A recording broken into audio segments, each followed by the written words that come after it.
B-Tools 28, you are clear for takeoff.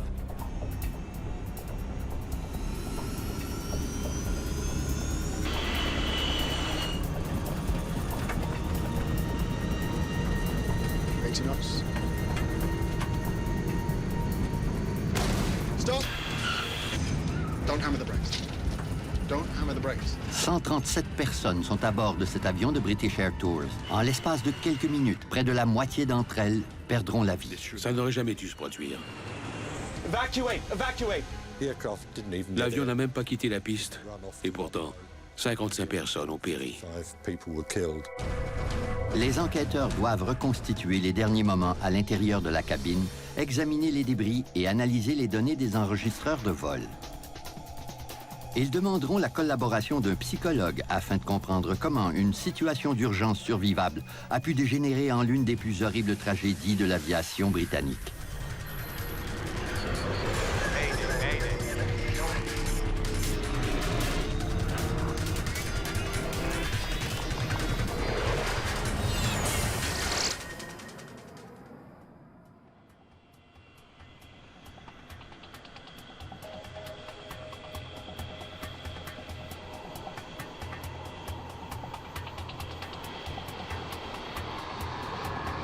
Peu avant 6 heures le matin du 22 août 1985,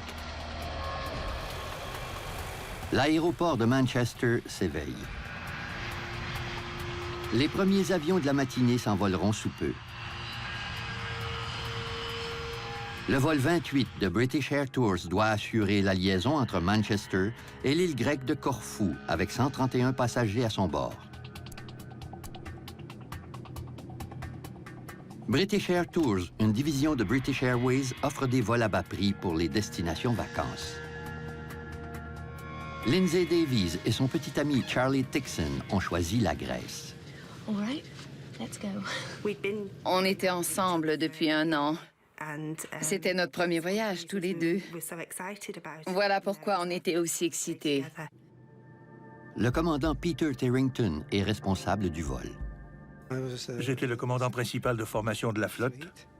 Le copilote Brian Love est en formation avec Terrington. Il devait prendre les commandes au décollage et à l'atterrissage. Ça faisait partie de sa formation. All right, Captain? Yep. Briefing then, Brian. Airfield emergencies, you handling the aircraft. What are the 4 things you're going to stop for? Fire, failure, configuration warning, or you shouting stop. Okay. So you bring the thing to a stop, and I'll take over the aircraft and leave you to deal with the emergency. I'll liaise with ATC, okay? If you've talked about Si on vient de discuter de la marche à suivre en cas d'urgence, what you will do, then il est plus facile de se rappeler quoi faire et comment réagir si un problème survient. L'équipage pilote un Boeing 737.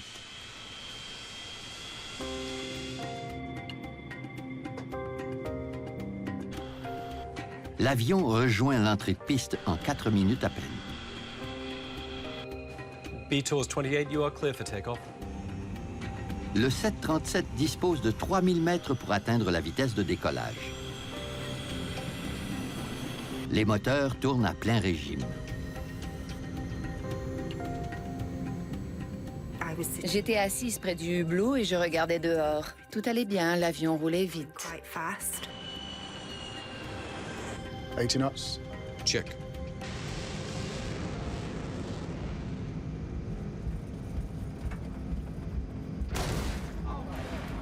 On a entendu un bruit sourd. Ça semblait venir de l'extérieur.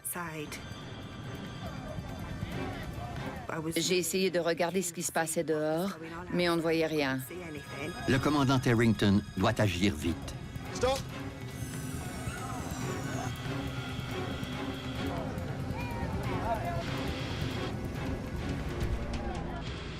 Instinctivement, j'ai voulu arrêter l'appareil. to stop. Il nous manquait quelques nœuds avant d'atteindre notre vitesse de décision.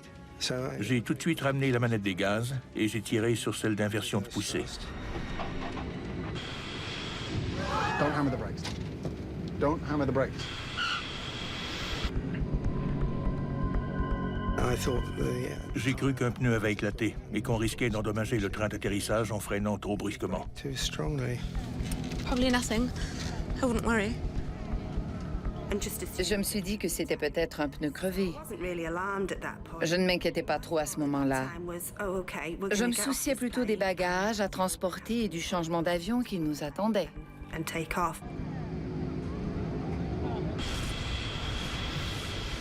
Rapidement, les passagers du côté gauche de l'appareil constatent l'ampleur du problème.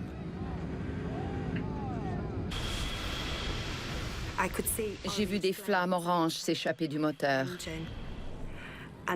À ce moment-là, j'ai compris que ce n'était pas un pneu crevé.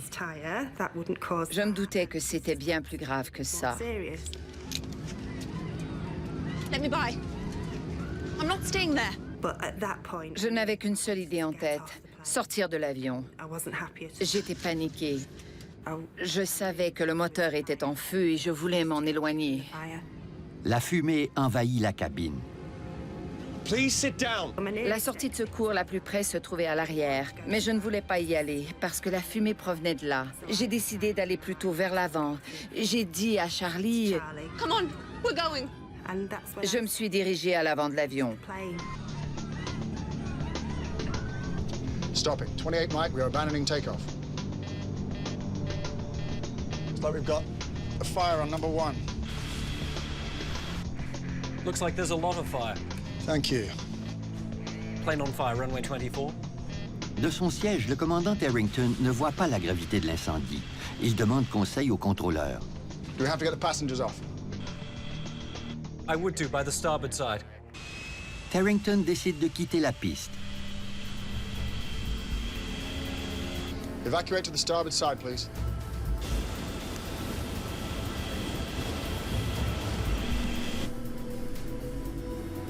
Fire drill, engine number 1. Shutting down 2.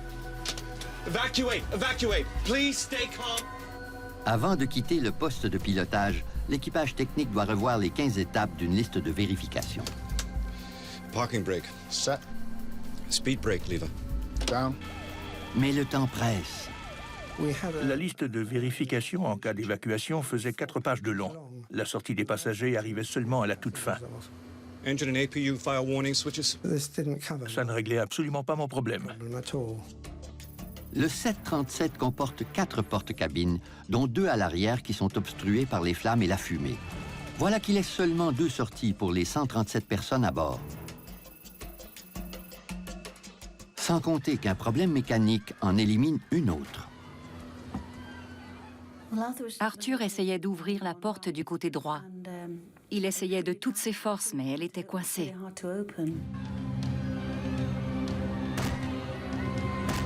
La fumée se répand à l'arrière de la cabine.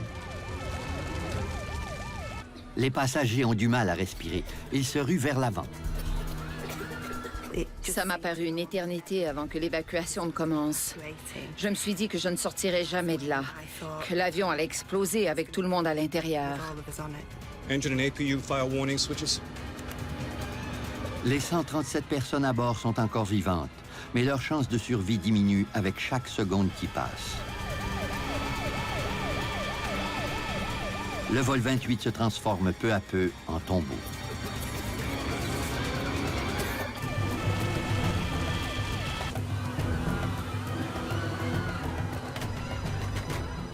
La porte coincée du côté droit ne laisse pas le choix à l'équipage.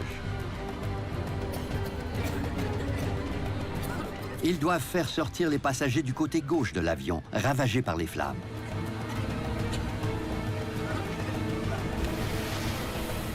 Quand on a ouvert la porte, les pompiers étaient déjà en train d'arroser la rampe d'évacuation avec la mousse qui a recouvert le plancher de l'office.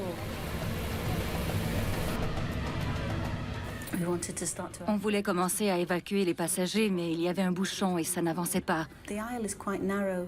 L'allée était étroite au niveau de l'office et les gens se bousculaient en essayant d'avancer. J'ai vu un jeune garçon qui se faisait plaquer contre le mur.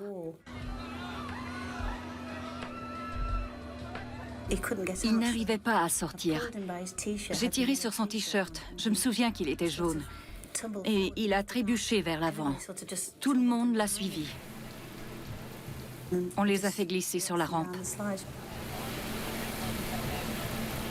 John, Cherchant désespérément à évacuer les gens plus rapidement, le commissaire de bord s'acharne de nouveau sur la porte coincée. Après plusieurs tentatives, il parvient enfin à l'ouvrir. La seule fois que je me suis retournée, c'était pour m'assurer que Charlie me suivait. See you up there. La rampe était déployée et les gens sautaient directement dessus. En glissant vers le sol, je ne me suis pas retournée. Je voulais seulement sortir de là. Des dizaines de passagers sont sains et saufs, mais plusieurs sont encore coincés à l'intérieur. Il y avait une épaisse fumée noire. Charlie m'a dit qu'une fois que j'ai été sortie, la fumée noire les a enveloppés. Tout le monde criait. C'était la panique.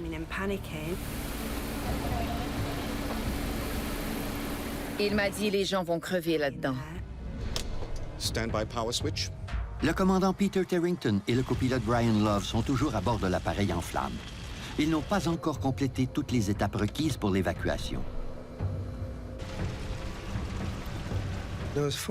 4 tonnes de carburant s'échappaient du réservoir d'aile. OK, go, Brian. Go, Brian. Je voyais beaucoup de flammes. Ils se rendent compte que leur vie est en jeu. On a vérifié le plus d'éléments possible avant de sortir par la fenêtre du poste de pilotage.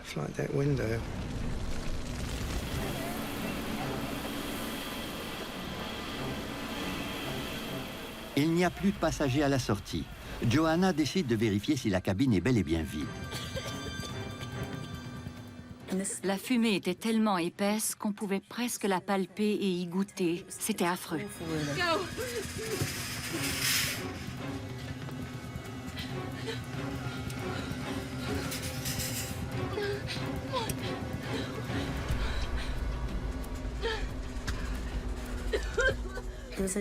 J'ai trouvé une fillette dans la cabine. Elle était complètement désorientée. On l'était tous, en fait. On ne savait pas ce qui se passait. Je l'ai emmenée jusqu'à la rampe et elle a glissé.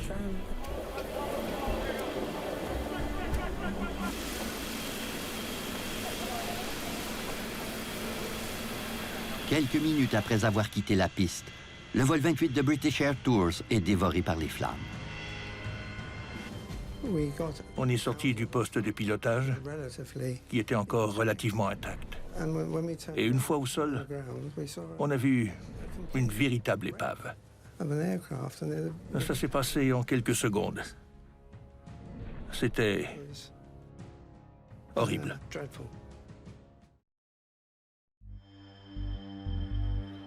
Moins de 10 minutes après la tentative de décollage du vol 28 de British Air Tours, 54 personnes sont mortes. Une autre mourra à l'hôpital. I couldn't breathe. I was virtually out the door. I couldn't breathe then. The smoke was coming in and everybody just stood up and ran out. It was just a mad panic getting out. Because when the smoke came, you just couldn't see anything at all. Couldn't see anybody. Il faudra 125 pompiers et plus de 2 heures pour éteindre le brasier. La nouvelle de la tragédie se répand rapidement aux 4 coins du monde. La première ministre britannique, Margaret Thatcher, se rend sur les lieux de l'accident. When we get a terrible air crash of this kind, everyone is appalled and shocked. Every single aspect of this accident will be thoroughly investigated. It has to be. C'est la 4e catastrophe aérienne de l'année. En juin 1985, un avion d'Air India a explosé au-dessus de l'océan Atlantique, faisant 329 victimes. Quelques semaines plus tard, 137 personnes ont péri dans l'écrasement d'un avion de Delta Airlines à l'aéroport Dallas-Fort Worth. Et 10 jours seulement avant l'incendie de Manchester, est survenue la pire tragédie impliquant un seul appareil de toute l'histoire de l'aviation.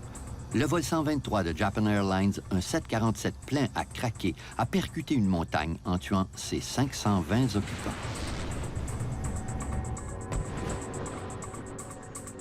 Le vol 28 de British Air Tours vient ajouter 55 victimes de plus à ce bilan dévastateur. Encore aujourd'hui, 1985 demeure l'année la plus meurtrière de l'histoire de l'aviation commerciale. À l'époque, l'inquiétude gagne les voyageurs. Le service britannique d'enquête sur les accidents aériens dépêche une équipe à Manchester pour tenter de découvrir ce qui a causé la catastrophe. Parmi eux se trouve Stephen Moss, responsable de l'inspection des moteurs de l'avion. Ça n'aurait jamais dû se produire. L'avion n'a jamais décollé. Il n'a même pas quitté la piste et pourtant, 55 personnes ont péri. Chris Prothero fait lui aussi partie de l'équipe. Il se concentre sur l'incendie.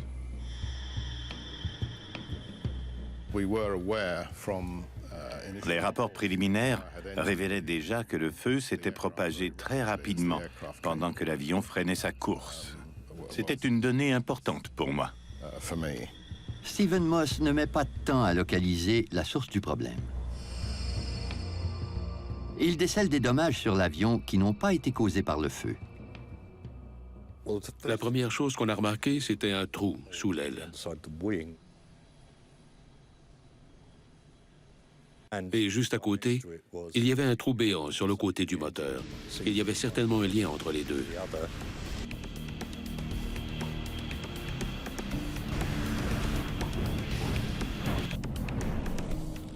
Pour faire décoller un avion rempli de passagers, il faut générer une importante poussée. Cette force est produite par l'air qui traverse une série de compresseurs pour se rendre à l'avant du moteur. La combustion se produit et l'échappement propulse l'avion. De toute évidence, quelque chose a très mal tourné avec le moteur gauche du vol 28.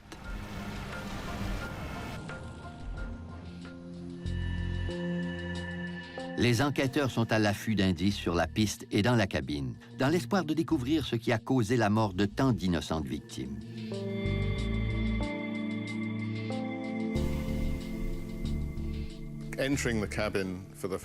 En entrant dans la cabine, j'ai senti une odeur âcre et pénétrante, commune à tous les avions incendiés. Du plastique brûlé, du carburant et le contenu calciné des compartiments à bagages étaient éparpillés sur les sièges et dans l'allée. C'était un spectacle de désolation. L'état lamentable de la cabine est révélateur. Sa partie supérieure est complètement carbonisée, tandis qu'elle est relativement intacte près du sol. C'était la preuve qu'il n'y avait pas eu d'embrasement généralisé. Un embrasement généralisé se produit dans un espace clos quand les matériaux combustibles deviennent chauds au point de s'enflammer en réduisant tout en cendres. La façon dont la cabine du vol 28 a brûlé renseigne Prothero sur la nature de l'incendie. Le revêtement des sièges et les instructions d'évacuation d'urgence, qui sont en papier plastifié, étaient intacts. Si on les avait essuyés, personne n'aurait deviné qu'ils provenaient d'un avion incendié. La chaleur avait lourdement endommagé la partie supérieure du fuselage, ce qui ne concordait pas avec un embrasement généralisé.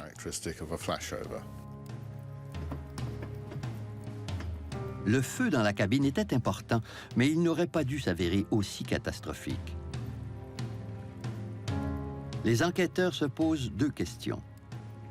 Pourquoi tant de personnes ont péri et quelle est la cause de l'incendie?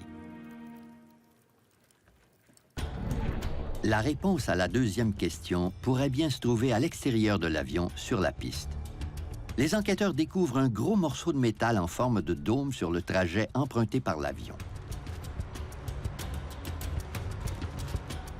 Stephen Moss constate qu'il s'agit d'une pièce du moteur qu'on appelle un tube à flamme.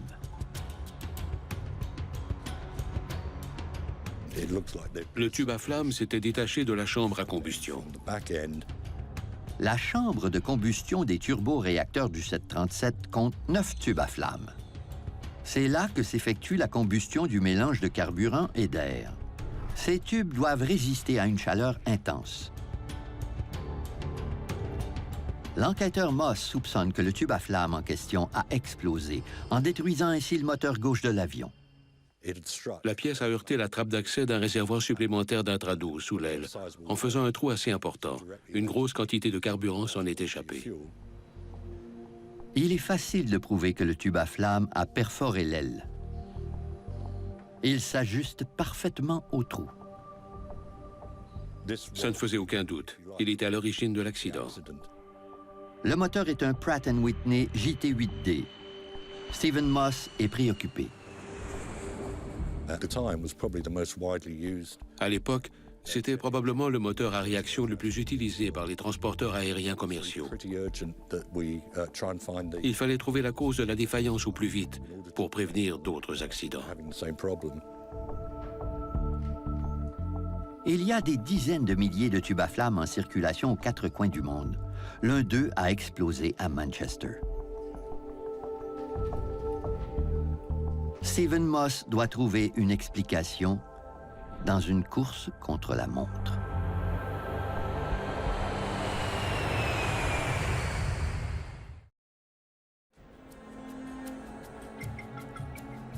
En enquêtant sur l'incendie meurtrier du vol 28 de British Air Tours, les inspecteurs vérifient le carnet de maintenance de l'avion. Ils découvrent que le tube à flammes défectueux avait déjà été réparé. Il fallait examiner cette réparation de plus près. 1 an et demi avant la tragédie, une vérification périodique avait permis aux mécaniciens de déceler de petites fissures dans certains tubes à flammes de l'avion.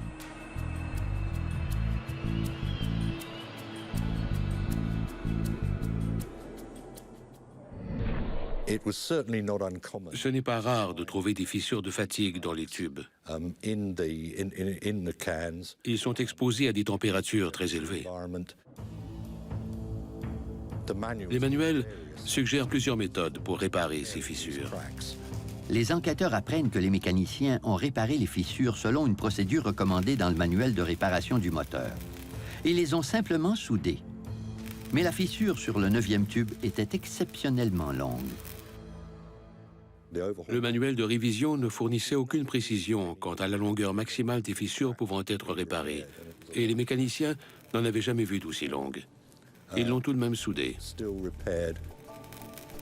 Après la réparation, les tubes à flammes ont été remplacés dans le moteur. Les mécaniciens ne pouvaient pas savoir que la soudure n'avait pas bien scellé la fissure. Il est impossible d'inspecter les tubes une fois les moteurs installés dans l'avion. Après cette réparation, il y a eu 11 rapports d'accélération lente au sujet du moteur qui explosera à Manchester. Un tube à flammes endommagé pourrait fort bien être à l'origine de ce problème. Mais le guide de dépannage des mécaniciens de Manchester ne le mentionne pas dans la liste des causes possibles. Pratt & Whitney propose d'autres méthodes pour régler le problème d'accélération. Ça ne les a pas inquiétés. Ils avaient déjà constaté le même problème, sans jamais avoir eu de conséquences sérieuses. Les mécaniciens de Manchester ont donc procédé à des réglages mineurs pour réparer le régime ralenti de l'avion. L'appareil est demeuré en service. L'enregistreur de conversation de poste de pilotage révèle que l'équipage du vol 28 était au courant du problème d'accélération. Slow acceleration on number 1 engine day before yesterday. I was on the flight, yes, sir. Engineer signed off on it. Une inscription au livre de bord laisse croire au commandant Harrington que le problème a été réglé. Un commentaire sur la lenteur de l'accélération du moteur lors de l'avant-dernier vol figurait dans le livre de bord, mais ça me semblait pas grave. Les ingénieurs avaient fait leur travail et l'avion avait volé la veille sans problème. Mais la mise au point du régime ralenti n'a pas réglé le véritable problème du moteur, soit le tube à flammes fissuré.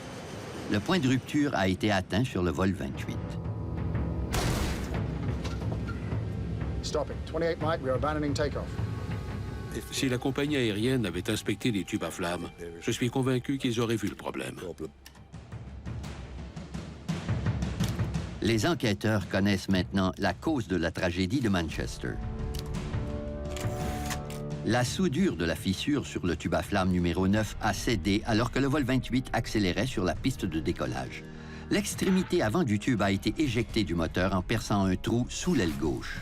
Une importante fuite de carburant s'est déversée sur le moteur endommagé, ce qui a allumé l'incendie. Les incendies moteurs ne sont pas rares. Le fuselage d'un 737 est isolé avec un produit ignifuge qui protège la cabine. Les enquêteurs ne comprennent toujours pas comment les flammes à l'extérieur ont pu se propager aussi rapidement à l'intérieur de l'appareil. L'inspecteur Chris Protero découvre une partie de la réponse en examinant les photographies de l'avion qui s'élance sur la piste. Les photos montraient clairement que le feu était entré dans une phase très dynamique au moment où l'avion gagnait de la vitesse sur la piste. C'est ce qui a causé ces flammes spectaculaires, un peu comme une gigantesque torche qui suivait l'appareil. Une photo de presse prise le jour de l'accident permet à Chris Protero d'avancer une nouvelle hypothèse. Les photos de l'avion qui ont paru dans le journal montraient que les inverseurs de poussée du côté gauche étaient déployés. En regardant cette photo, on a l'impression que les inverseurs de poussée ont effectivement enflammé le fuselage. Voilà qui pouvait expliquer la vitesse de propagation du feu à l'intérieur de l'appareil. Cette photo a eu d'importantes répercussions. Il y a plusieurs façons d'immobiliser un avion commercial en phase d'accélération. D'abord avec les freins. Une autre méthode consiste à se servir des inverseurs de poussée. Il s'agit de dévier l'échappement du turboréacteur vers l'avant afin de ralentir la course de l'avion. Les inverseurs de poussée semblaient avoir fait jaillir des flammes directement sur le côté gauche de l'avion, directement sur la partie arrière du fuselage. Voilà qui expliquerait pourquoi l'incendie a ravagé la cabine aussi rapidement. Le commandant Harrington aurait-il aggravé la situation en voulant immobiliser son avion? Les inverseurs de poussée du moteur du vol 28 ont-ils vraiment agi comme une torche? L'inspecteur de l'AAIB, Chris Protero, a deux bonnes raisons d'en douter. D'abord, le jet du réacteur se dirige toujours vers la partie supérieure du fuselage, près du sommet de l'avion. Mais dans ce cas-ci, l'ouverture se trouvait plutôt sur la partie inférieure du fuselage. Et ce n'est pas tout. Au moment où les pilotes ont déployé les inverseurs de poussée, le moteur gauche avait déjà explosé. S'il avait agi comme une torche, le moteur aurait nécessité un échappement considérable.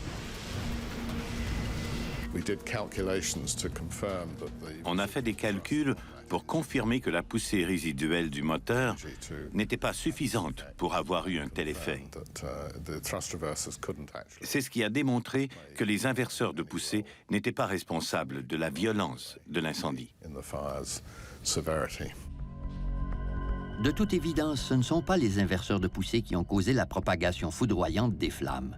Chris Protero examine attentivement les données dont il dispose. Après avoir consulté les bulletins météo du jour de l'accident, il trouve une explication plausible.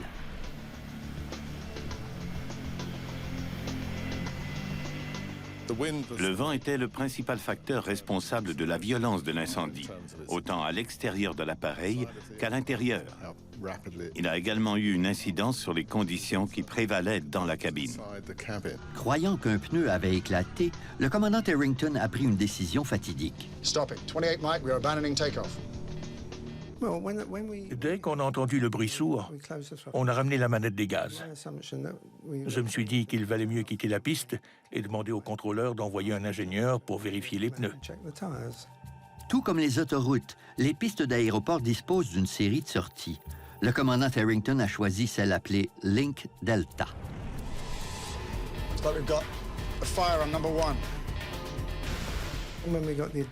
Quand l'alarme d'incendie s'est déclenchée, mon cerveau était déjà programmé pour l'arrêt de l'appareil.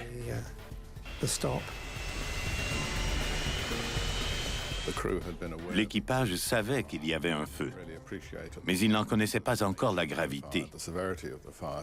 L'avion a donc quitté la piste. Le commandant Harrington a effectué un virage à droite avant d'immobiliser l'appareil.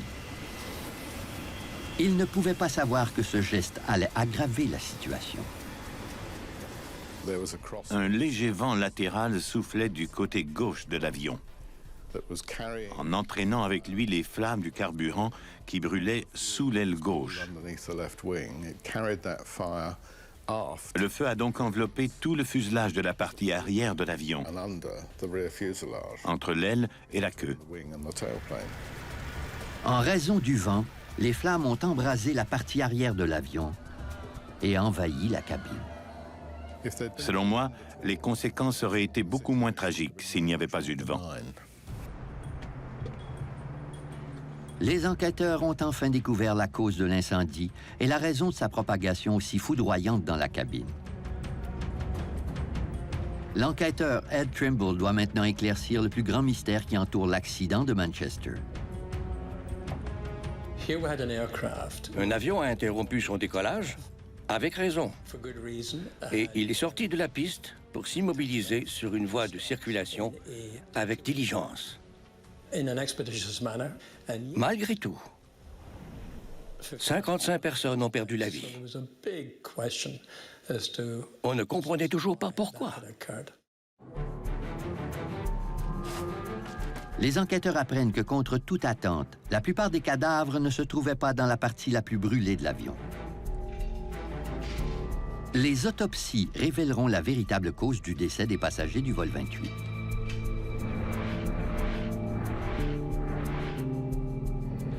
Seulement 6 des 54 victimes retrouvées dans la cabine ont subi de graves brûlures.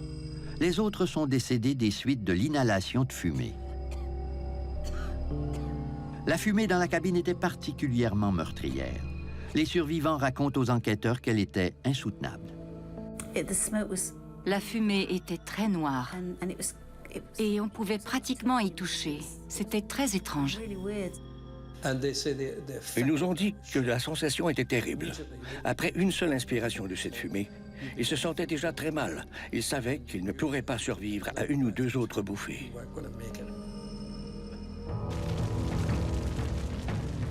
À l'époque de l'accident de Manchester, les effets d'un incendie à bord d'un avion étaient connus et documentés, contrairement à ceux de la fumée.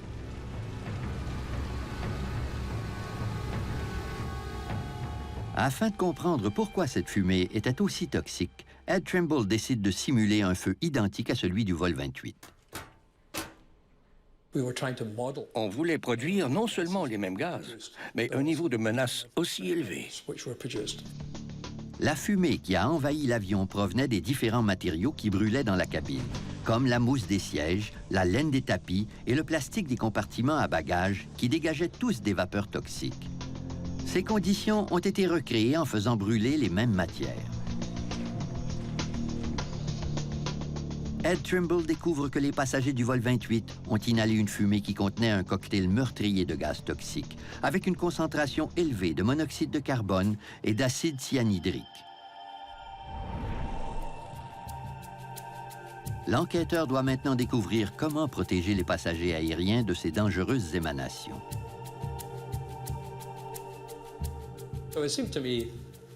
C'est évident à mes yeux que la seule façon d'augmenter les chances de survie des passagers en cas d'incendie consiste à empêcher ces gaz de combustion de pénétrer dans leur appareil respiratoire.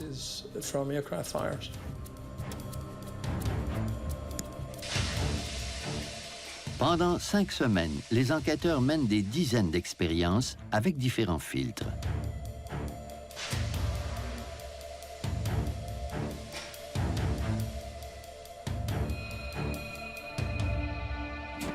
Après avoir brûlé près d'un quart de tonne de matériel pour recréer les conditions de la cabine en fumée, leur conclusion est troublante.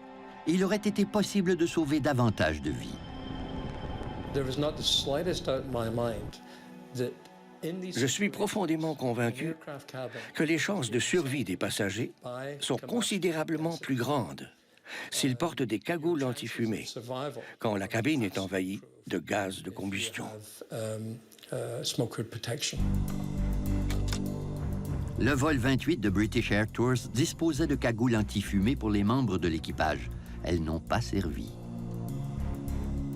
L'expérience d'Ed Trimble montre que l'usage de telles cagoules aurait pu sauver la vie des passagers. Il y avait 2 types de cagoules disponibles, avec filtre et avec masque à oxygène, qui offrent une excellente protection aux passagers en cas d'incendie.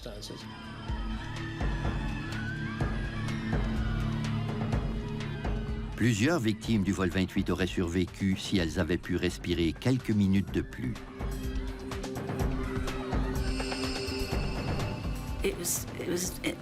Ça s'est passé extrêmement vite. Quelques minutes à peine après l'arrêt de l'avion, tout était fini. L'évacuation complète d'un Boeing 737 est censée se faire en moins de 2 minutes. En théorie, davantage de passagers du vol 28 auraient dû réussir à sortir de l'avion.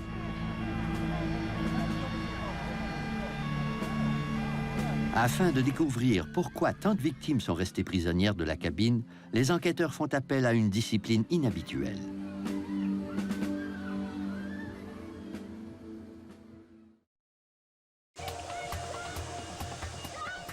Conformément à la loi, un constructeur doit prouver que son avion peut être évacué rapidement en toute sécurité. Quand la compagnie Boeing a lancé son 737 en Grande-Bretagne, elle a démontré que 137 personnes pouvaient quitter l'appareil en 75 secondes. Tous les avions de passagers sont soumis au même règlement. L'ensemble des occupants doit pouvoir évacuer l'appareil en moins de 90 secondes, en empruntant la moitié des sorties, d'un côté ou de l'autre. Pourtant, 90 secondes après l'immobilisation du vol 28, la plupart des passagers étaient encore à bord du Boeing.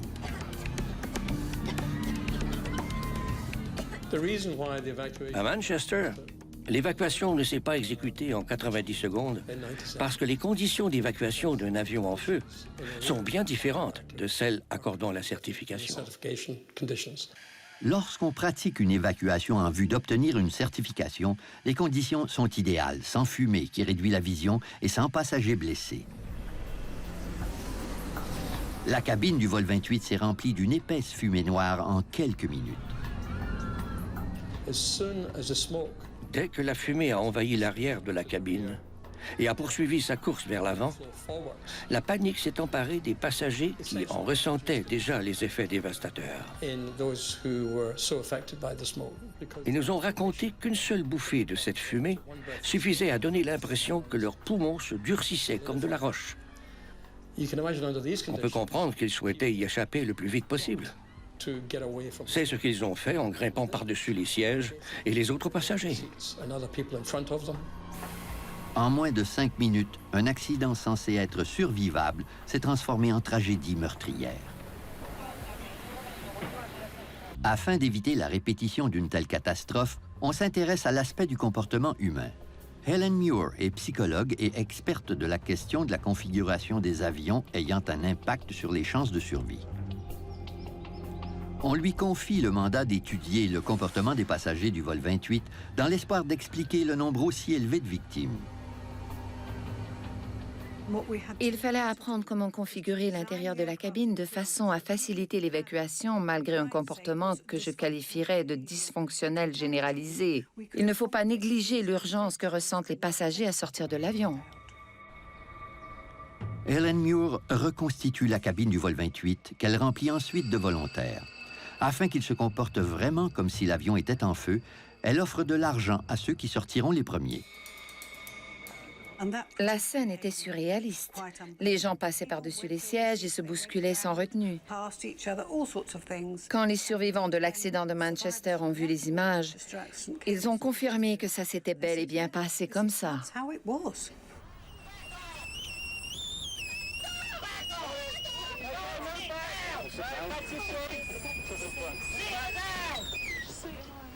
L'évacuation du vol 28 a été ralentie quand les passagers se sont retrouvés coincés au niveau du passage de cloison qui sépare l'office de la cabine.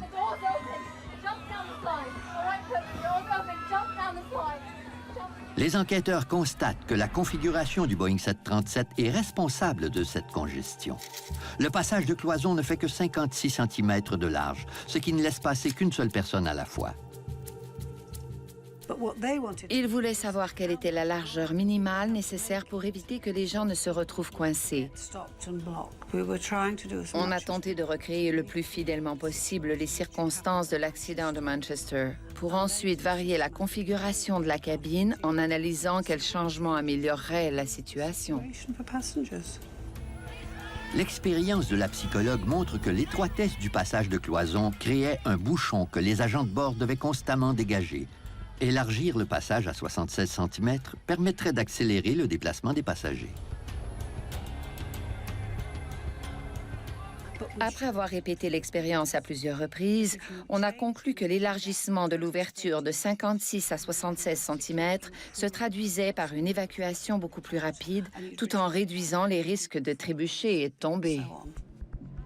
Grâce au travail d'Ellen Muir, la recommandation d'élargir l'ouverture entre les cloisons à 76 cm a été émise, tout comme celle d'installer des réglettes d'éclairage pour guider les passagers vers la sortie quand la fumée est aveuglante.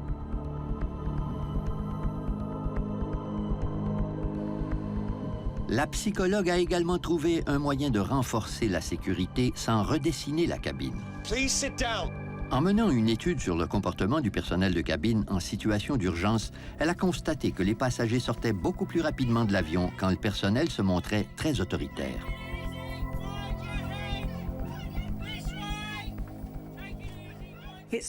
On veut éviter que les passagers prennent leurs propres décisions.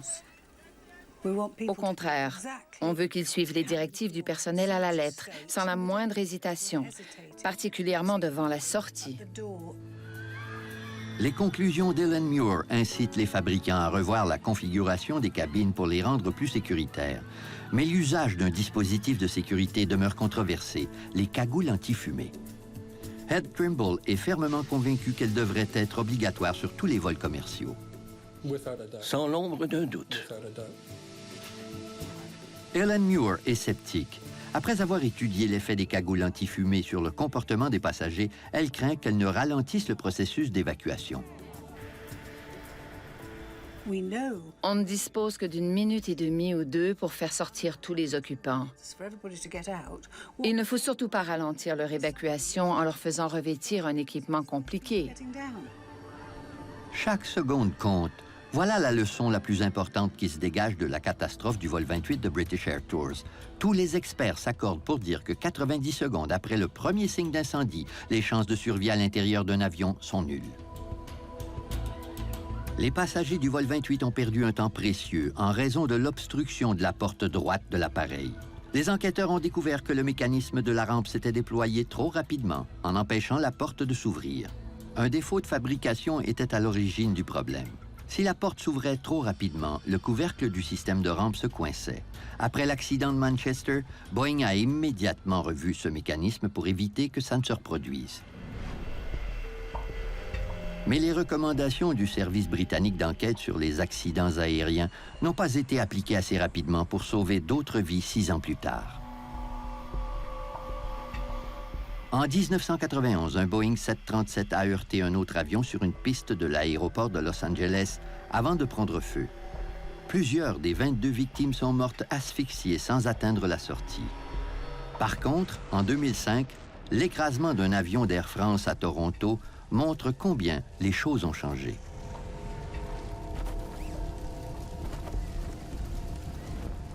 Les 309 occupants ont quitté l'appareil en 90 secondes. L'accident n'a fait aucune victime. Les compagnies aériennes ont procédé à des changements majeurs grâce à un avion qui n'a jamais quitté la piste. C'est la seule façon pour moi d'accepter la mort de 55 de mes passagers, en me disant que les avions sont désormais plus sécuritaires. On voudrait tous que ça ne soit jamais arrivé, bien sûr.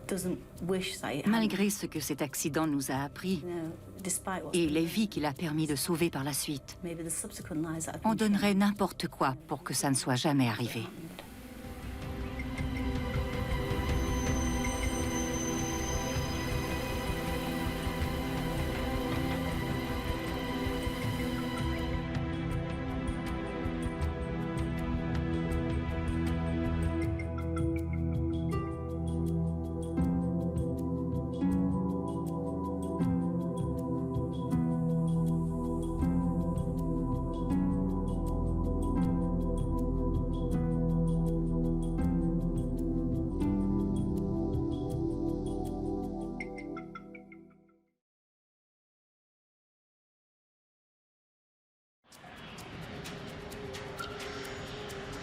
à 10 700 mètres au-dessus de la mer du Japon.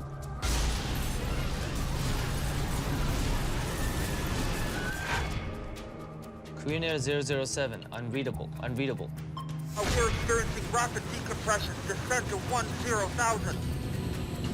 Les pilotes perdent la maîtrise de l'appareil. Speed brake is coming out. Un 747 avec 269 personnes à bord s'abîme dans l'océan. En quelques heures à peine, le bruit que les Soviétiques étaient responsables s'est mis à courir à Washington. La rumeur exacerbe les tensions entre les deux éternels rivaux. L'enquête s'empêtre dans les secrets et le mensonge. Les enquêteurs doivent élucider le mystère au plus vite, sans quoi l'écrasement d'un avion de passagers risque de déclencher une guerre totale.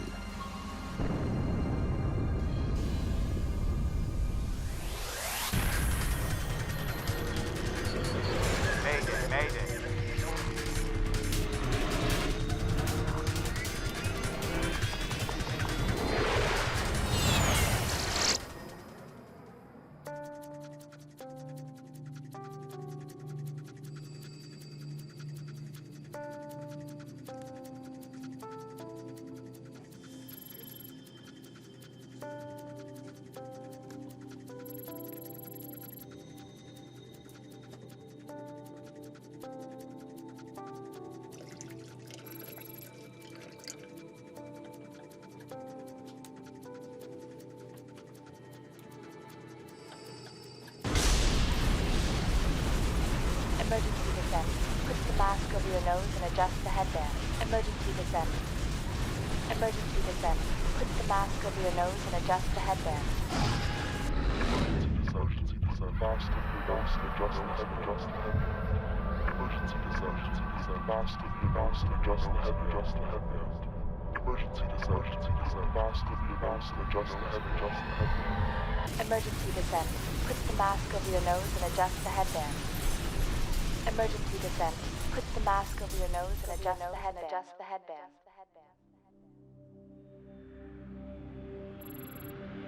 Peu après 2 heures du matin, à bord du vol 007 de KAL. Korean Air 007, position over Nippy, estimating NOCA 1826132.0. Après une brève escale à Anchorage, un 747 de Korean Airlines vole en direction de Séoul. Il a quitté New York 13 heures auparavant. Le commandant de bord, Chung Byung-in, a près de 11 ans d'expérience comme pilote chez Korean Airlines, sans compter ses 10 ans de service au sein des forces aériennes de la Corée. Cette étape du vol prévoit un trajet de 6100 km au-dessus du Pacifique Nord. Une fois que l'avion a atteint son altitude de croisière, les pilotes n'ont pas beaucoup de travail. Ladies and gentlemen, we'll soon be serving breakfast before we land in Kimpo, which will be in about 3 hours.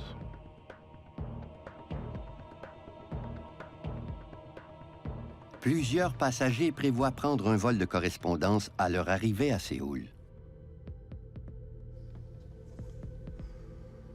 Mary Jane Andry déménage au Japon pour prendre un nouveau départ.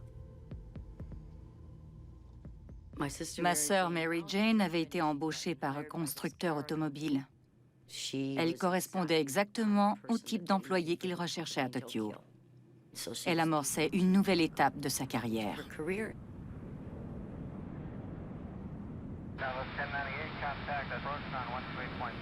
15 minutes derrière le vol 007 se trouve son vol jumeau, KAL 015. Korean Air 007. Go ahead, Korean Air 015. What are you doing? Les deux équipages de conduite bavardent pour passer le temps. We're experiencing an unexpectedly strong tailwind. How much of a tailwind? 35 knots from 040.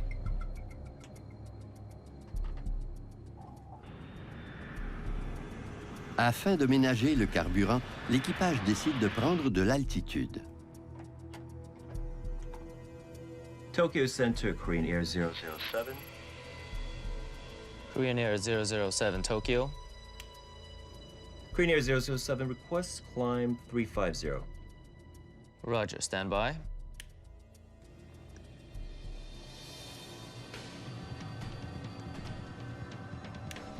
Korean Air 007, climb and maintain flight level 350.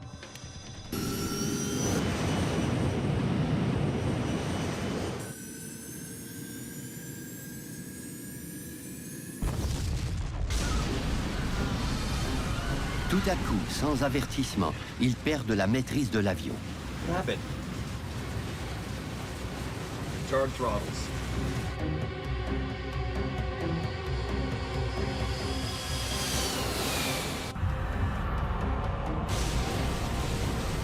Landing gear.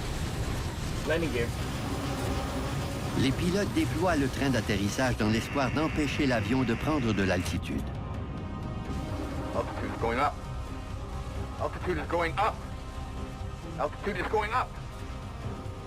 Speed brake is coming out. I can't descend.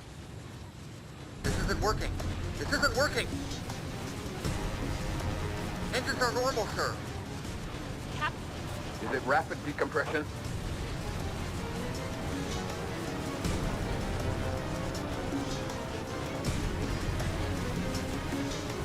Tokyo Center, Korean Air 007. Korean Air 007, Tokyo. We are experiencing rapid decompression. Descend to 10,000. Korean Air 007, unreadable, unreadable. Radio check on 10048. Stand by, stand by, stand by. Headband. Emergency descent. Korean Air 007, Tokyo.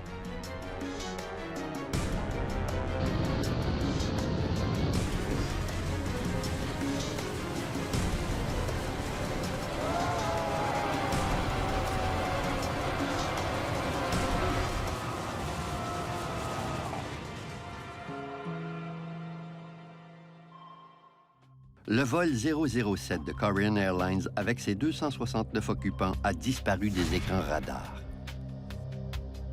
Korean Air 015, would you attempt to contact Korean Air 007, please, and relay position? Tous leurs efforts sont vains. Tokyo communique avec d'autres stations radars au Japon et en Corée. I cannot contact Korean Air 007. Un appel est même adressé à une installation radar en Union soviétique. Familles et amis attendent des nouvelles de l'avion disparu avec anxiété. L'entreprise qui avait embauché Mary Jane a téléphoné pour dire que son avion n'avait toujours pas atterri et qu'il était peut-être arrivé malheur. Mais à ce moment-là, on n'en savait pas plus. Les hypothèses les plus plausibles étaient l'atterrissage forcé ou l'écrasement. Mais en quelques heures à peine, le bruit que les Soviétiques étaient responsables s'est mis à courir à Washington. Tandis que le monde entier est impatient d'en savoir davantage, l'armée américaine fait une terrible découverte. Les communications soviétiques sont épiées par les Américains dans un centre d'écoute ultra secret. Tout porte à croire que l'impensable s'est produit. Au moment de la disparition de l'avion, des soldats américains entendent ce qu'ils croient être une mission d'entraînement de routine des Soviétiques.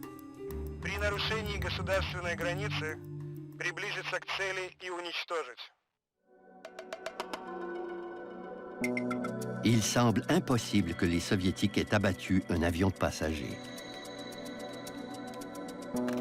Pourtant, les autorités américaines en sont convaincues. Le lendemain matin, le secrétaire d'État George Shultz fait une déclaration étonnamment incendiaire. The United States reacts with revulsion to this attack. Loss of life appears to be heavy. We can see no excuse whatsoever for this appalling act. Ce n'était pas possible. Comment pouvaient-ils être tous morts? Que voulez-vous dire? Il y avait certainement une raison. En 1983, la guerre froide bat son plein. La Russie et la majeure partie de l'Europe de l'Est partagent la même idéologie communiste. Gouvernée d'une main de fer, l'Union soviétique livre une lutte politique acharnée contre l'Ouest. Les relations étaient conflictuelles, mais personne ne savait à quel point elles étaient dangereusement tendues. Les autorités soviétiques commencent par nier toute implication dans la tragédie aérienne. La version de Moscou consistait à dire que l'avion avait été intercepté par leur radar, mais qu'il s'était sauvé malgré leur tentative de l'arrêter. Mais rapidement, les Soviétiques se rétractent et passent aux aveux. Un chasseur à réaction a bel et bien abattu l'avion. Mais ils prétendent que leur geste était tout à fait justifié. Selon les Soviétiques, l'avion était en mission d'espionnage et il transportait peut-être des instruments, des caméras, des enregistreurs. L'Union soviétique prétend que le vol 007 a pénétré dans leur espace aérien réglementé sous les ordres du gouvernement américain. Mais aux États-Unis, on répète que le vol KAL-007 était un vol de passagers habituel. Ce conflit aggrave les tensions politiques. Le spectre de la guerre nucléaire se profile à l'horizon. Une enquête indépendante est requise au plus vite. L'ONU fait appel à l'Organisation de l'aviation civile internationale, ou l'OACI. L'OACI mène des enquêtes impartiales. Ces équipes sont capables de travailler en toute neutralité avec les deux parties impliquées. Kai Frostel fait partie de l'équipe internationale d'enquêteurs chargée de faire la lumière sur la tragédie du vol 007. En présence de deux superpuissances qui s'affrontent, la pression est forte pour trouver des réponses sans tarder.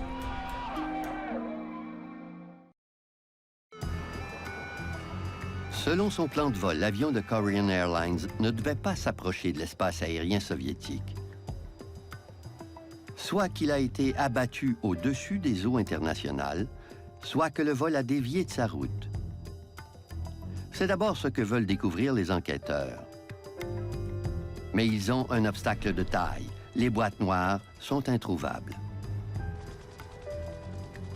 Les enregistreurs de bord, de paramètres de vol et de conversation dans le poste de pilotage sont des éléments essentiels dans ce genre d'enquête. Américains, Sud-Coréens et Japonais unissent leurs efforts pour retrouver ces appareils d'une importance cruciale. Mais les trois pays alliés ne sont pas les seuls à s'y intéresser.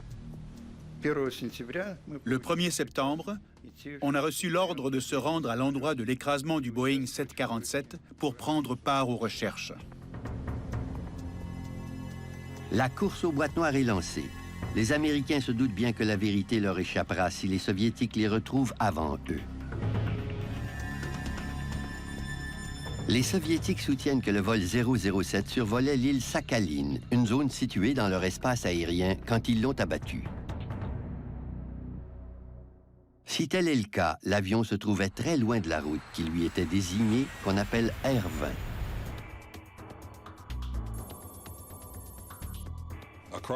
Plusieurs routes survolent le Pacifique Nord. La R20 était celle qui passe le plus près de l'espace aérien soviétique. On la surnommait la route rouge 1. Il fallait, ou plutôt, il aurait fallu prendre davantage de précautions en empruntant cette route. The coordinates they were reporting, put them on course. Le contrôleur aérien de Tokyo, responsable du vol 007, raconte aux enquêteurs que tout semblait se dérouler normalement. Korean Air 007, position over Nippy, estimating NOCA 1826132.0. Les pilotes ont bien dit qu'ils étaient sur la route R20. Mais comme c'est le cas pour tous les avions qui survolent le Pacifique, le vol 007 n'était pas dans la portée radar de Tokyo. Le contrôleur devait se fier uniquement au dire des pilotes, qui pouvaient se tromper quant à leur position. Cette hypothèse tend à se confirmer lorsque les enquêteurs s'entretiennent avec l'équipage du vol de Korean Airlines, qui se trouvait quelques minutes derrière le vol 007.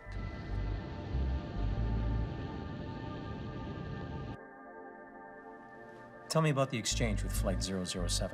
Le commandant du second vol se rappelle une conversation étrange avec les pilotes du vol 007. We're experiencing an unexpectedly strong tailwind. How much of a tailwind? 35 knots from 040. We still have a 15-knot headwind. Could he be getting a headwind if he was here? Il est quasi impossible que l'un des avions affronte un vent arrière et l'autre un vent debout. Il y a anguille sous roche. Mais comme les boîtes noires demeurent introuvables, les enquêteurs ignorent la position exacte du vol KAL-007 au moment de cette communication radio. Ça compliquait énormément les choses. Il nous manquait une information essentielle à toute enquête sur un accident aérien. Kai Frostel obtient des renseignements supplémentaires de la part d'une source inattendue, l'armée américaine. Exceptionnellement, les autorités militaires partagent des données de surveillance hautement confidentielles recueillies la nuit de la tragédie aérienne. Une technologie ultra secrète appelée le radar passif permet de détecter les mouvements de tous les avions militaires et civils qui survolent la planète. Ce qu'elle révèle au sujet du vol 007 est troublant. L'avion a largement dévié de sa trajectoire. En fait, il a dérivé vers le nord tout au long de sa traversée du Pacifique. Quand il a été abattu, le vol 007 s'était écarté de 560 km au nord de la route R20 et il survolait le territoire soviétique par intermittence. Les Soviétiques disent la vérité. Il fallait maintenant comprendre pourquoi l'avion avait autant dévié de sa trajectoire. Dans l'espoir de découvrir pourquoi le vol KAL-007 a dérivé vers le nord, les enquêteurs s'intéressent maintenant à l'équipement de radionavigation à bord du 747, qu'on appelle Système de navigation par inertie, ou INS. L'INS de cet avion de ligne offrait une précision de 0,8 km de dérivation à l'heure, comme la plupart des avions de l'époque. C'était très précis. Ce système se base sur les coordonnées et les points de cheminement entrés dans le calculateur de vol avant le décollage. On enregistre toujours 9 points de cheminement. C'est comme ça que ça fonctionne. 59 degrees, 18.0 north. Les points de cheminement sont en fait des coordonnées GPS qui portent également des noms comme Bethel, Niva ou Nipi. L'INS du vol 007 devait avoir été programmé pour détecter et suivre ses repères électroniques jusqu'à Séoul. 18.0 north.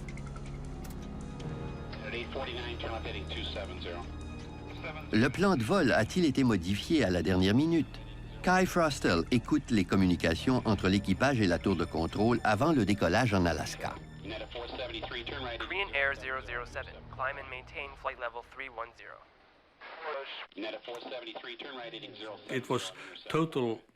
C'était la routine habituelle du début à la fin. Il ne s'est rien passé d'exceptionnel, pas plus sur la piste qu'au décollage. Après avoir quitté Anchorage, le 747 a survolé l'océan Pacifique comme prévu. Mais il n'a jamais rejoint le premier point de cheminement. Et il a plutôt dévié de sa route pendant plus de 5 heures. L'espoir d'en découvrir la cause s'amenuise. Les recherches pour retrouver les boîtes noires se poursuivent pendant 10 semaines en vain. L'opération est finalement abandonnée. L'épave de l'avion était introuvable et sa position inconnue.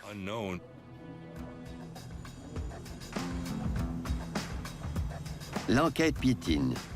Kai Frostel fait appel au constructeur de l'appareil. Les États-Unis et Boeing m'ont offert de faire une simulation en empruntant la même route que le vol 007. Waypoint number 2, 59 degrees, 18. La reconstitution de l'itinéraire du vol 007 dans un simulateur offre peu d'hypothèses. Une erreur a pu survenir lors de l'entrée des coordonnées dans l'INS. 60 degrees, 47.1 north. Habituellement, le copilote entre les points de cheminement et le commandant s'assure qu'il n'y a pas d'erreur. 60 degrees, 47.1 north, check. Une erreur de programmation de l'INS au poste de stationnement peut avoir mené l'avion dans l'espace aérien soviétique. Okay, let's try the flight in heading mode now.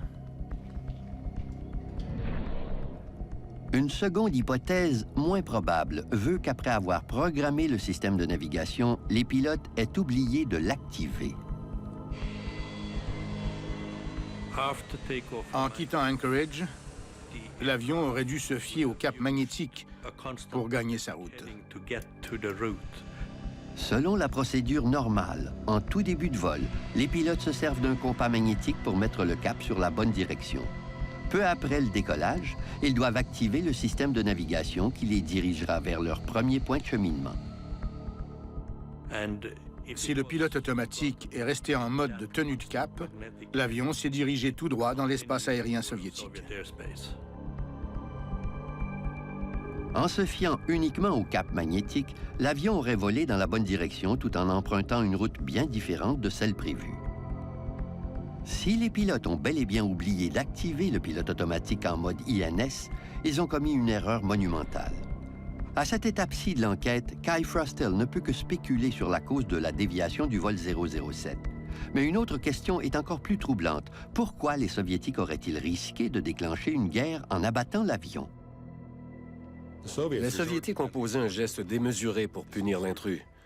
C'est comme tirer sur le camelot devant votre maison parce que vous craignez qu'il soit venu pour vous cambrioler.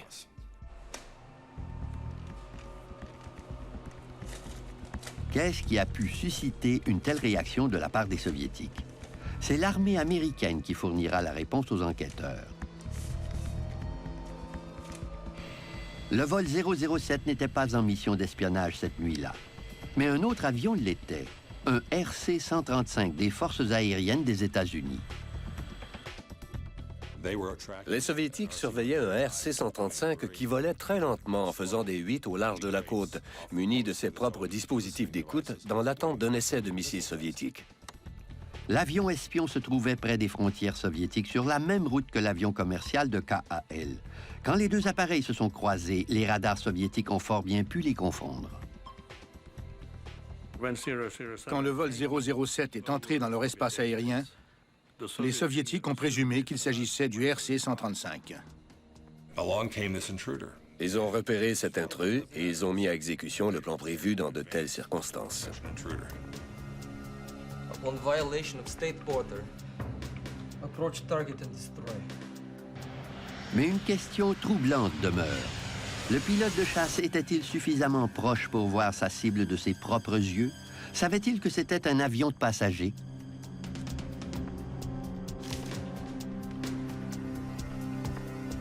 La demande d'entretien avec le pilote de chasse Gennady Osipovitch est refusée. Pour le moment, le mystère reste entier. En décembre 1983, moins de 4 mois après la tragédie, l'OACI dévoile les conclusions de son enquête. Malgré l'absence de preuves tangibles, le rapport conclut que le vol 007 est entré accidentellement dans l'espace aérien soviétique en raison d'une erreur de pilotage dans l'opération du système de navigation. Je dirais que c'était l'hypothèse la plus plausible compte tenu des informations factuelles dont on disposait en 1983. Ils ont conclu que l'avion s'était retrouvé là par accident. En ce qui me concerne, cette explication n'était pas satisfaisante. On était convaincus qu'il fallait poursuivre l'enquête. La clé de l'énigme se cache toujours dans les boîtes noires de l'avion qu'on croit disparues à jamais dans les profondeurs de l'océan.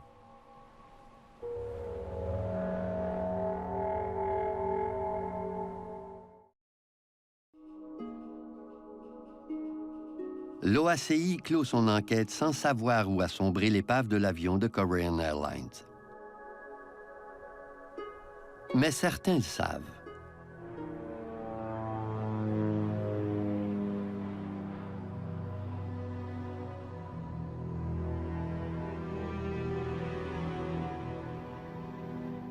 De hauts gradés soviétiques cachent le fait qu'un mois après la tragédie, ils ont retrouvé non seulement l'épave, mais aussi les fameuses boîtes noires.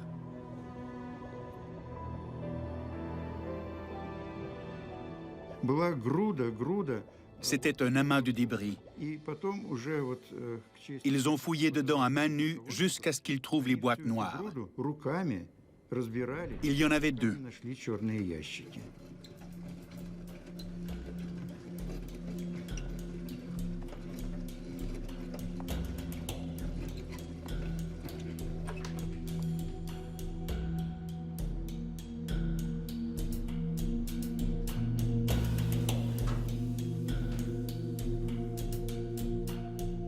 Mais les Soviétiques gardent jalousement les boîtes noires. Les renseignements sont rangés en lieu sûr.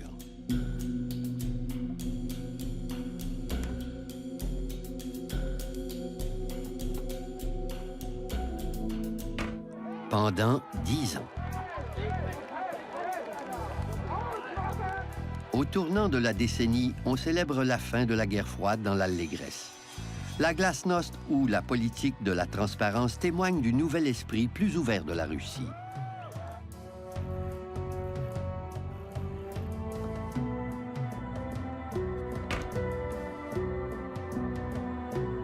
Impatient de rompre avec le passé, le nouveau gouvernement de Moscou décide d'exposer la vérité. Le dévoilement des boîtes noires était une surprise totale. Tout à coup, elle permettait d'espérer de vraies explications. Je savais que j'apprendrais quelque chose. J'avais hâte d'écouter les enregistrements et comparer les faits avec nos conclusions de 1983. Lors d'une cérémonie officielle à Séoul en 1992, le dirigeant russe Boris Eltsine remet les enregistreurs de vol tant attendus. Un général du KGB est venu me voir et il m'a dit « Vous ne me connaissez probablement pas, mais ces boîtes noires étaient dans le coffre-fort de mon bureau depuis 10 ans.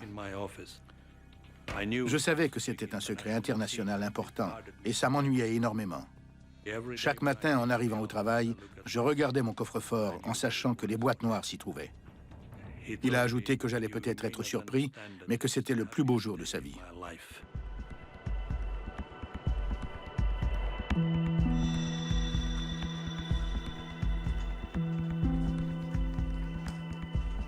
Kai Frostel est nommé directeur de la nouvelle équipe d'enquête basée à Paris.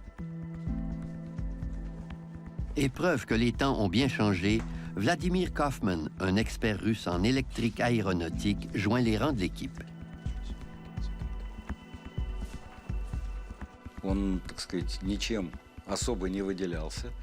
À cette époque, je travaillais à l'Institut civil de l'aviation comme enquêteur sur les accidents aériens. C'était une enquête internationale très complexe.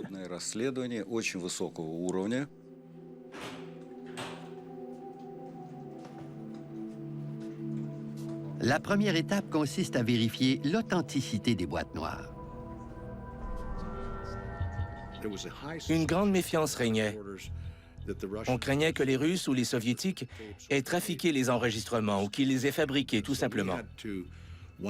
Il fallait établir leur authenticité hors de tout doute.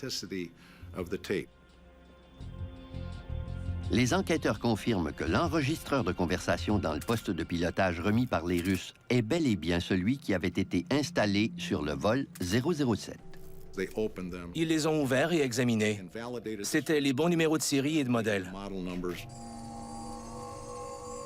Les enquêteurs savent maintenant qu'ils ont les boîtes originales. Mais les enregistrements ont-ils été trafiqués? Rapidement, le doute s'installe. Pendant le nettoyage, ils ont remarqué des coupures sur le ruban à quelques endroits. Les Russes avaient tout recollé. Il n'est pas rare qu'un ruban déchire sous l'impact d'un écrasement.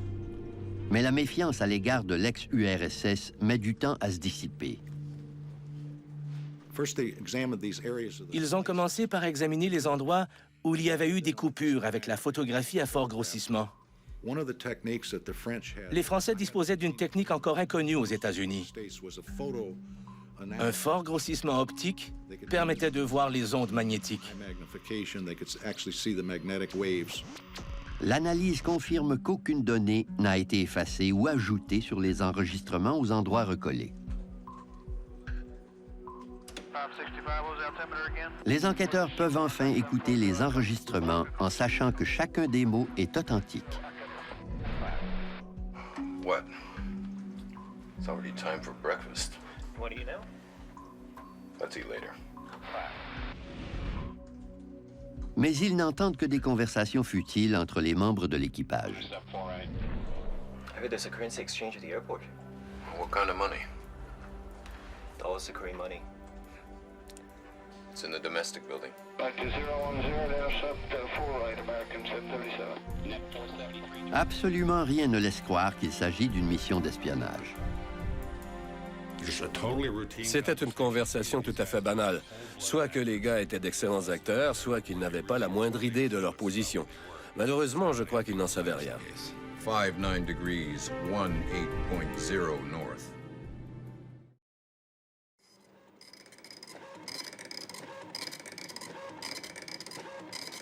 Il est peu probable que le vol 007 ait mené une mission d'espionnage. Mais l'avion a bel et bien été surpris dans l'espace aérien soviétique. Les enquêteurs ont toujours soupçonné les pilotes d'avoir mal programmé leur système de navigation ou d'avoir laissé le pilote automatique dans le mode de tenue de cap. L'enregistreur de données de vol leur a fourni enfin une réponse sans équivoque. Il a révélé que l'appareil était resté en mode de tenue du cap magnétique de son départ d'Anchorage jusqu'à la toute fin. C'est ce qui explique leur importante déviation. Now passing 500. Les pilotes du vol 007 n'ont jamais activé le système de navigation des points de cheminement. L'INS n'était pas défectueux. Il avait été correctement programmé et la route prévue était la bonne. Mais le pilote automatique n'a pas suivi les directives de l'INS parce qu'il est resté en mode compas. So it's only telling them where they're supposed to be. Les enquêteurs apprennent que même si l'avion suivait le cap magnétique au lieu des points de cheminement, l'ordinateur continuait d'afficher les points de cheminement prévus, même si l'appareil en était bien loin.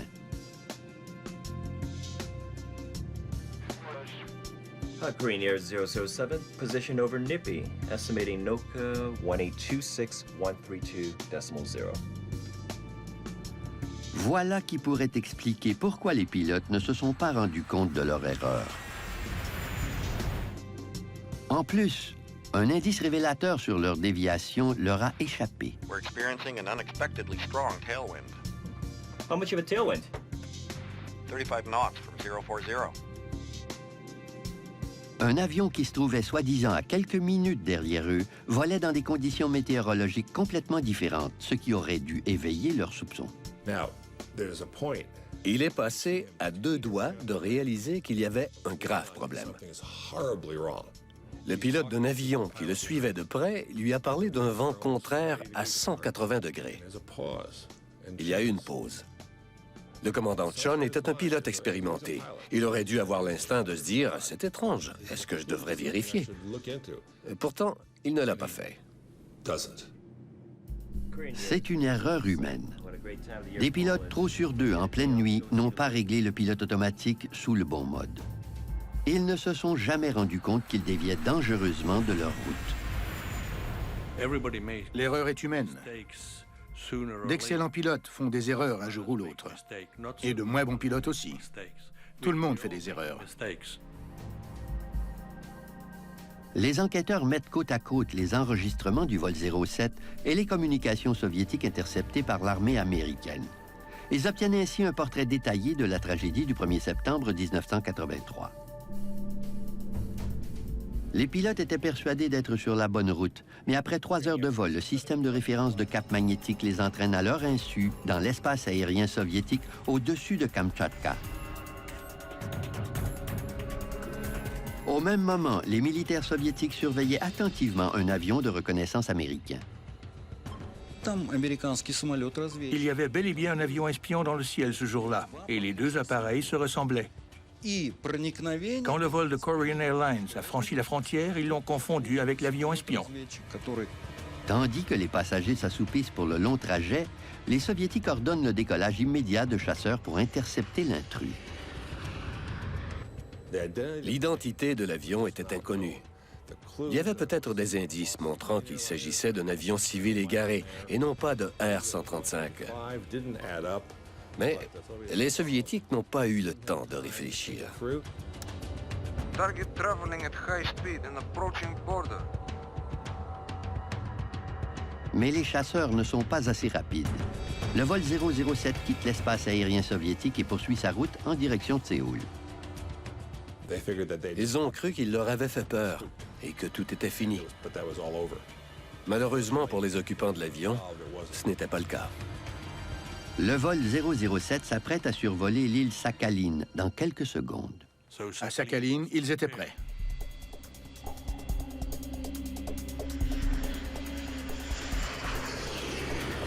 Le vol KAL-007 pénètre dans l'espace aérien soviétique pour une deuxième fois.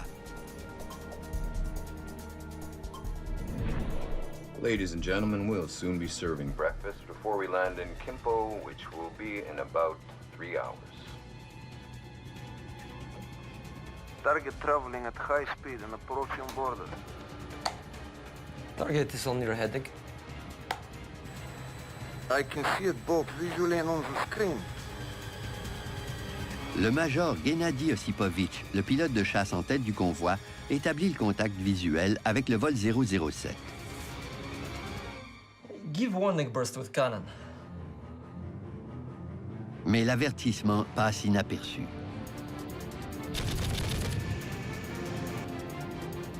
Take up position for attack.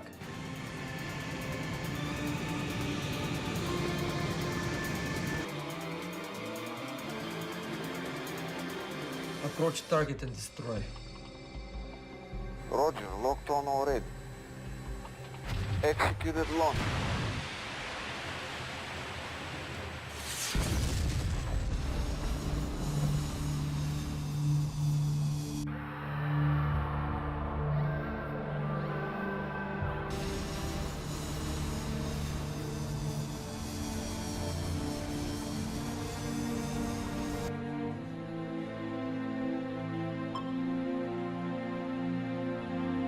Target is destroyed. Le pilote du chasseur croyait que le 747 était un avion espion ennemi.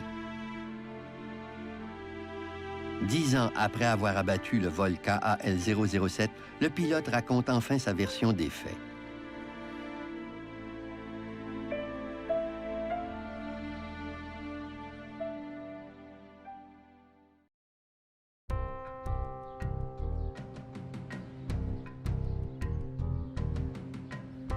Les enquêteurs se sont longtemps demandé ce que le major Gennady Osipovitch avait vu et fait après avoir reçu l'ordre d'intercepter un avion intrus en 1983. Près de 10 ans plus tard, après l'effondrement du régime communiste, il donne enfin sa version des faits. J'ai vu l'avion. Il ressemblait à un avion civil avec ses lumières clignotantes sur la queue et sur le toit. Mais il est facile de trafiquer n'importe quel appareil en avion civil. On n'a qu'à poser des lumières clignotantes et le tour est joué. Alors je ne me suis pas posé de questions. Give warning burst with cannon.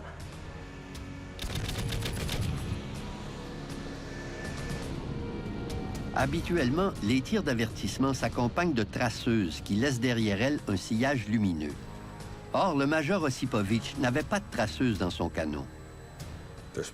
Ils étaient censés avoir des traceuses, mais ils n'en avaient pas reçu depuis 6 mois. Mais même sans traceuse, le major Osipovitch estime que les pilotes du 747 auraient dû le voir. Quand je l'ai rattrapé, je volais comme ça et lui comme ça.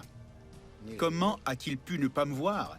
Mes lumières étaient allumées et je respectais le protocole. Il aurait dû me voir. Soudainement, une terrible coïncidence scelle le destin des 269 occupants de l'avion. Korean Air 007 requests climb 350. Korean Air 007, climb and maintain flight level 350.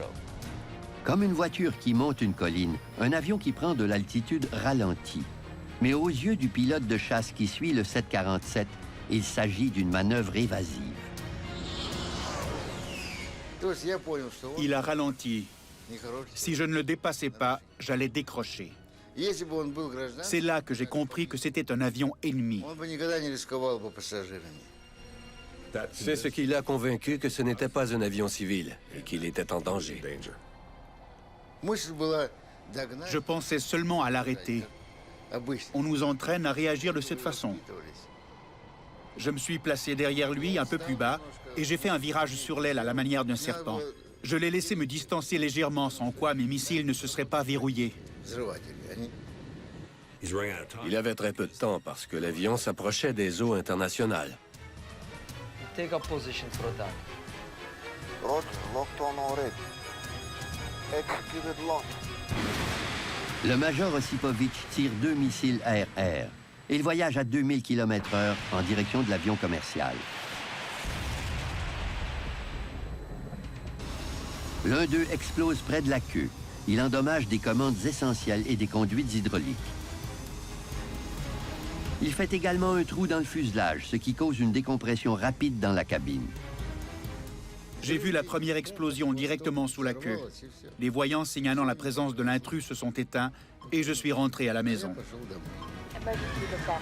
Put the mask over your nose and adjust the headband. Emergency descent. Put the mask over your nose and adjust the headband. Le temps écoulé entre le début de la décompression et l'écrasement nous laisse croire que le trou dans le fuselage mesurait environ 0,16 mètres carrés.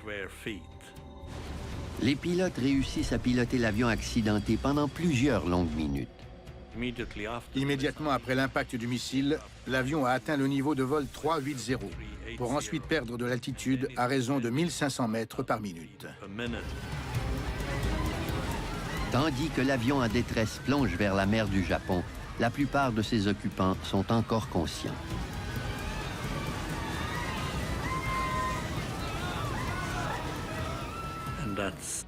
C'est à ce moment-là que l'enregistrement a cessé.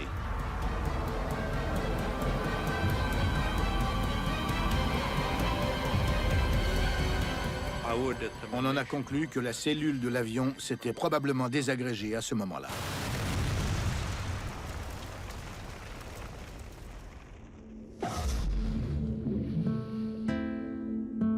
Aujourd'hui encore, le major Gennady Osipovitch est convaincu d'avoir abattu un avion espion. Il ne m'aurait jamais donné l'ordre d'abattre un avion civil ou un avion cargo. Seulement un intrus. Nous ne lui faisons pas porter le blâme, mais certaines familles l'ont accusé. Ils ont dit que c'était sa faute, qu'il avait appuyé sur le bouton et qu'il les avait tués. Il leur fallait un coupable. Il est obligé de vivre avec ce qu'il a fait. Pour réussir à dormir la nuit, il préfère croire que c'était bel et bien un avion espion, sans passagers. Il ne veut pas penser qu'il a causé la mort de 269 personnes. C'est ce qu'il veut croire, et qui pourrait le lui reprocher. En 1993, Kai Frostel a les preuves qui lui manquaient lors de la rédaction de son premier rapport d'enquête. Il peut maintenant prouver que les pilotes coréens ont commis une grave erreur qui a fait dévier leur avion de sa route. Et il sait maintenant comment le pilote soviétique a interprété la situation. La destruction du vol 007 est considérée comme un accident. Kai Frostel recommande que tous les avions de passagers soient dotés d'un voyant clair, indiquant que le pilote automatique est en mode de tenue de cap. La tragédie du vol 007 aurait pu être évitée, et c'est ça le plus terrible. C'est le résultat d'une suite d'erreurs et de malheureuses coïncidences. Quand ma sœur Mary Jane m'a dit au revoir à l'aéroport, elle m'a serré tellement fort dans ses bras que je lui ai dit « Mary Jane, j'ai l'impression que je ne te reverrai plus jamais. » Le vol de Korean Airlines m'a beaucoup affecté. Je ne l'ai jamais oublié. Et c'est un souvenir qui demeure triste. Je suis de tout cœur avec les familles des disparus, à qui j'ai offert mes condoléances.